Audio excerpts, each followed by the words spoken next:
రాష్ట్రంలో స్కామ్లు తప్ప ఏమీ జరగడం లేదని ఆరోపించారు మాజీ సీఎం జగన్మోహన్ రెడ్డి.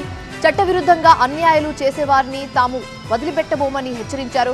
మళ్లీ వైసీపీ ప్రభుత్వం ఖచ్చితంగా వస్తుందని నేతలంతా ధైర్యంగా ఉండాలని చెప్పారు మాజీ సీఎం జగన్మోహన్ రెడ్డి.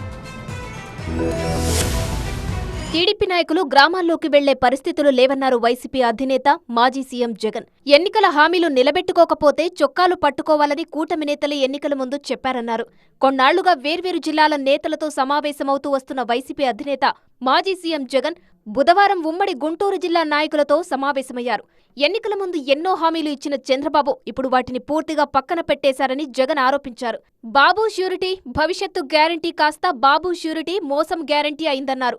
ప్రజలు కూటమి నేతల కాలర్ పట్టుకునే పరిస్థితి వచ్చిందన్నారు. మనకి ఇంతకు ముందు 50% ఓట్ షేర్ వచ్చింది. ఈ ఎన్నికలు అయిపోయేసరికి మన ఓట్ షేర్ 40%. ఒక 10% ఓట్ షేర్ మనకు రావాల్సింది రాకుండా పోయింది.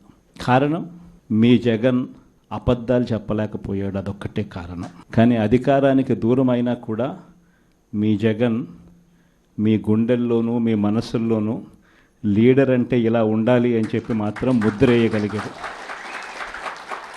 జగన్ 1.0 ప్రభుత్వంలో ప్రజలకు ఇచ్చిన హామీలను అమలు చేయడంపైనే ఫోకస్ చేశామన్నారు. తమ కంటే ఎక్కువ హామీలు ఇచ్చి అధికారంలోకి వచ్చిన చంద్రబాబు మేనిఫెస్టోను చెత్తబుట్టలోకి విసిరేశారని జగన్ మండిపడ్డారు.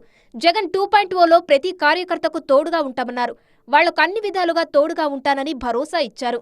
మార్చి నాటికి స్థానిక సంస్థలకు 4 ఏళ్ల పదవీకాలం ముగియబోతుందని, తమ వాళ్లని పదవుల్లో కూర్చోబెట్టడానికి ప్రభుత్వంలో ఉన్నవాళ్లు ప్రయత్నిస్తారని జగన్ ఆరోపించారు.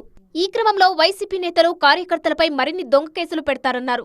మున్సిపల్ ఎన్నికల్లో టీడీపీ 2 మున్సిపాలిటీలు గెలిచిందని, ప్రజాస్వామ్యానికి కట్టుబడి ఆ ఫలితాలను గౌరవించామన్నారు జగన్. అయితే టీడీపీ తప్పుడు సంప్రదాయాలకు పాల్పడుతోందని ఆరోపించారు. గతంలో ముసలమ్మ కూడా బటన్లు నొక్కుతుందన్న చంద్రబాబు ఇప్పుడు ఎలా నొక్కాలో చెవిలో చెప్పాలంటున్నారని విమర్శించారు. చంద్రబాబు చెప్పిన ప్రతి పథకం అబద్ధం, మోసమని ఆరోపించారు. ప్రజల కోసం ఇన్ని బటన్లు నొక్కిన మనకే ఈ పరిస్థితి ఉంటే ఇచ్చిన మాటను గాలి కొదిలేసిన కూటమి ప్రభుత్వం పరిస్థితి ఎలా ఉంటుందో అని కామెంట్ చేశారు.